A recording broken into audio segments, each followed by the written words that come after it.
was cool at one point in time. You know what I mean? Like, me and Charlo was cool. Like, his brothers, all that. You know what I mean? Like, I always was cool with this guy. Him, his twin, and his older brother.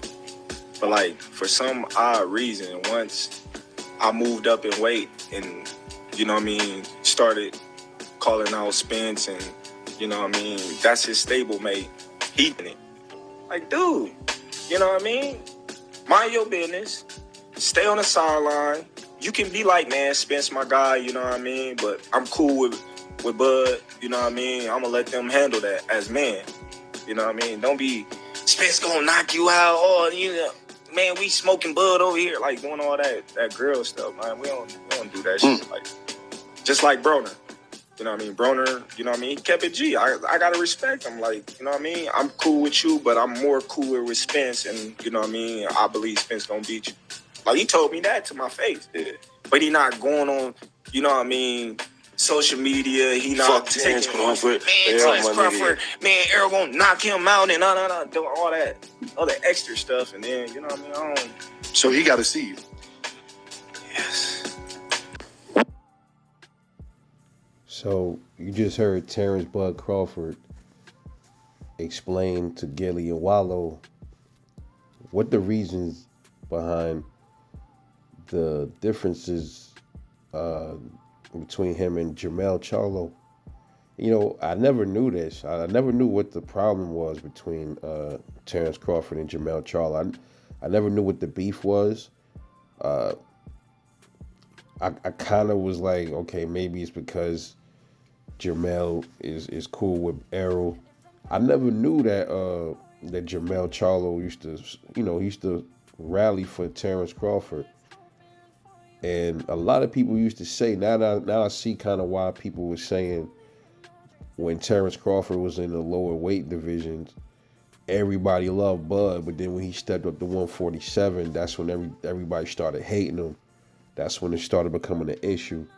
Now I see what everybody's talking about. And I understand completely where Terence Crawford is coming from, man. You know, that's kind of like street shit.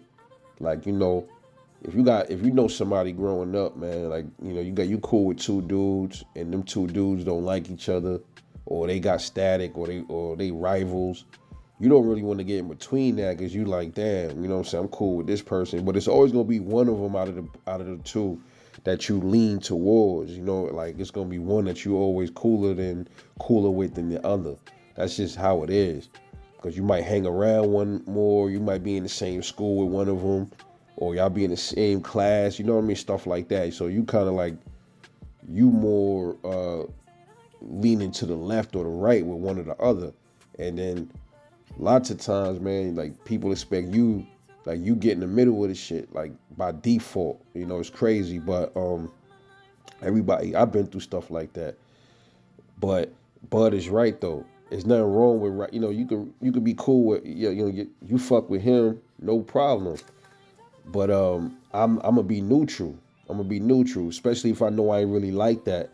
I'm gonna be neutral. I'm gonna just stay out of it. Whatever smoke y'all got down, you know, I ain't got nothing to do with that because I fuck with both of y'all. You know what I'm saying? Or I lean more towards, I fuck with dude on the left, but even though I don't really fuck with dude on the right like that, I still ain't getting in the middle of that. That's kind of like the same thing he just said when it came to Adrian Broner. You know, the same thing. But Jermell Charlo, man, I've been saying this about him, bro. But both of the brothers, like they sometimes, man, they put on a show a little. It's almost like they try a little too hard. It's like, when was they ever in the streets like that? You know, Terence Crawford was in the street. He was in the streets, man. So it's like, that's the reason why Terence Crawford didn't like that. That's why he upset with Jermell Charlo. That is why he wanted to come after him, because in the streets, it's like, yo, I know this cat. He know me. We was cool. Every time I see him, we had good, respectful conversation, or whatever the case is.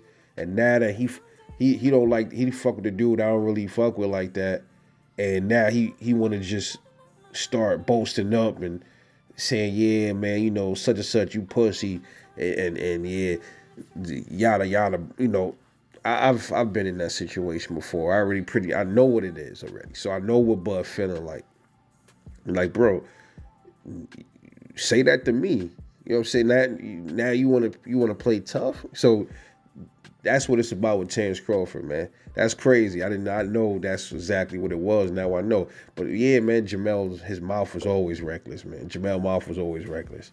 So Bud feel like as a man he gotta settle with him in the ring. That's some beast shit right there. This Terence Crawford dude is built different, man. He built different. And I got a video coming talking about that too, about Errol Spence, Charlo, and Bud. But amazing, man. You know, when you really sit and these dudes explain exactly where the static be coming from, and you can relate to it. You're like, okay, now I get it. But Jermell done put his foot in his mouth, man, because now it's looking like he's intertwined now with this whole Bud and Spence saga. He's a part of it now. He's a part of it now. And I don't know, maybe the contract that Bud signed with PBC to make these fights with Errol, or the potential rematch with Errol, he probably put that in the stipulation, like, yo, I'm gonna sign this if you give me Charlo. I ain't heard a word from Jermell Charlo. I think he may have came out and said something. I gotta look it up. But this is interesting the way how this thing is playing out. Because Charlo's words just done got him jammed up in this contract shit. His only thing is we would get to see where Jermell Charlo nuts is at. You know, if his nuts is hanging or if he tucking tail.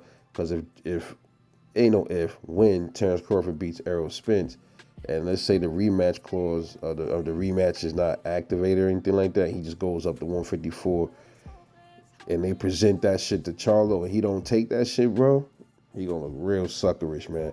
He gonna look like he running away from a 140-pounder or a welterweight. So see what happens. See, kids, that's why it's good to just be humble and keep your mouth shut. And it's funny with Jermell Charlo telling everybody else they gotta stay humble yourself, be quiet. But you don't humble yourself. You run your mouth every chance you get. Unbelievable. But anyway, let me know what you think about Terence Crawford, man. He told everybody what the beef is between him and Jermell Charlo and why he's so adamant on going after him in the ring. So now I know. It's a reason for everything, man. But I'm going to catch y'all later on the next one. Drop a comment. Talk to me a little bit. And I'm out.